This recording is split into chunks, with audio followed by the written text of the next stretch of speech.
नमस्कार, आप देख रहे हैं द बिहार टॉप। मैं हूं आपके साथ अमृता पांडे। क्या इस लोकसभा चुनाव का खेल जो है वो बागी बिगाड़ेंगे? क्योंकि लोकसभा चुनाव अब काफी नजदीक आ गया है। ऐसे में दोनों गठबंधन, इंडिया गठबंधन या फिर एनडीए गठबंधन, दोनों में सीटों का बंटवारा हो गया है। उम्मीदवारों के नाम की घोषणा भी लगभग कर दी गई है। पहले चरण का चुनाव भी 19 तारीख को शुरू होने वाला है। लेकिन इस बीच बता दें आपको कि कई ऐसे बागी तेवर वाले नेता हैं जो कि अपने ही पार्टी का खेल बिगाड़ने वाले हैं। कितनों ने तो निर्दलीय चुनाव लड़ने की भी घोषणा कर दी है। कई ऐसे विधायक, कई ऐसे सांसद हैं जिनका टिकट इस बार काट दिया गया है। तो कितनों को टिकट मिलने की उम्मीद थी और उन्हें टिकट नहीं मिली है। ऐसे में ये लगातार अपने विरोधियों का समर्थन कर रहे हैं।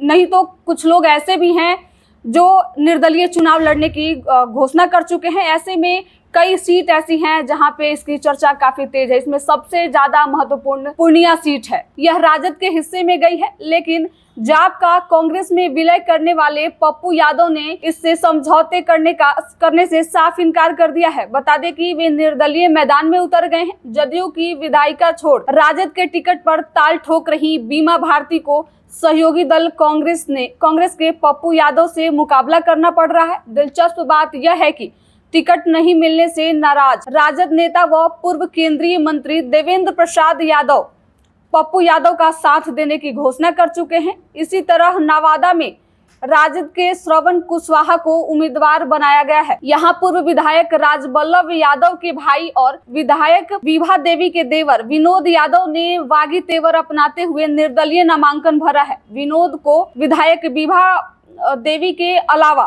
प्रकाश वीर का भी साथ मिल रहा है। सार्वजनिक मंच पर विनोद के साथ दोनों विधायक खुलकर दिख रहे हैं। सिवान की अगर बात करें तो सिवान में राजद ने अभी तक अपने उम्मीदवारों के नाम की घोषणा नहीं की है। पूर्व विधायक अवध बिहारी चौधरी को उम्मीदवार बनाने की चर्चा है। इसी तरह पहले आरजेडी से उम्मीदवार हिना साहब काफी नाराज नजर आ रही हैं।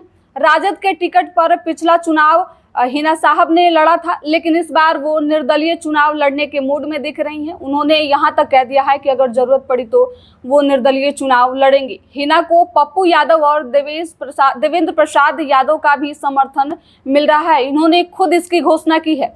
एनडीए धड़े में भी स्थिति यही है। काराकाट में बागी उम्मीदवार की स्थिति बनती दिख रही है। यहाँ से रालोमो सुप्रीमो उपेंद्र कुशवाहा चुनावी मैदान में है। पश्चिम बंगाल के आसनसोल से चुनाव लड़ने से इनकार करने वाले भोजपुरी स्टार व भाजपा नेता पवन सिंह ने काराकाट से चुनाव लड़ने की घोषणा कर दी है। सूत्रों के अनुसार उनकी बसपा सुप्रीमो मायावती से भी बातचीत चल रही है। पवन सिंह निर्दलीय चुनाव लड़ेंगे या फिर बसपा के टिकट पर चुनाव लड़ेंगे, यह अभी तय नहीं हुआ है, लेकिन माना जा रहा है कि चुनाव वो निर्दलीय ही लड़ेंगे। बक्सर में भाजपा के केंद्रीय मंत्री अश्विनी चौबे बेटिकट हो गए हैं। पहले से वो कई बार चुनाव लड़ चुके हैं। भाजपा के काफी दिग्गज बड़े नेता हैं, लेकिन इस बार उनका टिकट जो है वो कट चुका है। पूर्व विधायक मिथिलेश तिवारी को इस बार भाजपा ने अपना उम्मीदवार बताया है। अश्विनी चौबे इससे नाराज बताए जा रहे हैं। वे बक्सर में ही रहने की हुंकार भर रहे हैं। अंतिम चरण में यहाँ चुनाव होना है। अगर चौबे भी चुनावी मैदान में उतरे तो पार्टी की परेशानी काफी बढ़ जाएगी। इस बार दर्जन भर सांसद बेटिकट हुए हैं। इसमें लोजपा के पशुपति कुमार पारस हैं, प्रिंस राज, चंदन सिंह, महबूब अली कैसर शामिल हैं। पशुपति कुमार पारस ने एनडीए के साथ होने की घोषणा की है, लेकिन अभी तक काफी खामोश हैं। भाजपा से अश्विनी कुमार चौबे, छेदी पासवान, रमा देवी और अजय निषाद बेटिकट हुए हैं और लगातार यह ऐसा देखा जा रहा है। कुछ लोग तो बागी तेवर अपना रहे हैं, वहीं कुछ लोग अभी भी ऐसे हैं जो खामोश हैं। तो अब देखने वाली बात होगी, जो खामोश लोग हैं वो क्या अपने पार्टी का समर्थन करते हैं या फिर आगे वो भी बागी तेवर अपनाएंगे। जिस तरीके से चुनाव होने वाला है और चुनाव में कई, भाजपा में भी वही स्थिति है। एनडीए और महागठबंधन दोनों गठबंधन के जो घटक दल हैं, काफी ऐसे उम्मीदवार हैं जिन्हें ये उम्मीद थी कि उन्हें टिकट मिलेगी, लेकिन इस बार पहले से भाजपा में कई ऐसे नेता थे जो भाजपा के टिकट पे चुनाव लड़ चुके हैं, उनका भी टिकट इस बार कटा है। ऐसे में अश्विनी चौबे भी इसी लिस्ट में आते हैं, उनका टिकट कटा है। वो लगातार यह कह रहे हैं कि बक्सर वो नहीं छोड़ेंगे।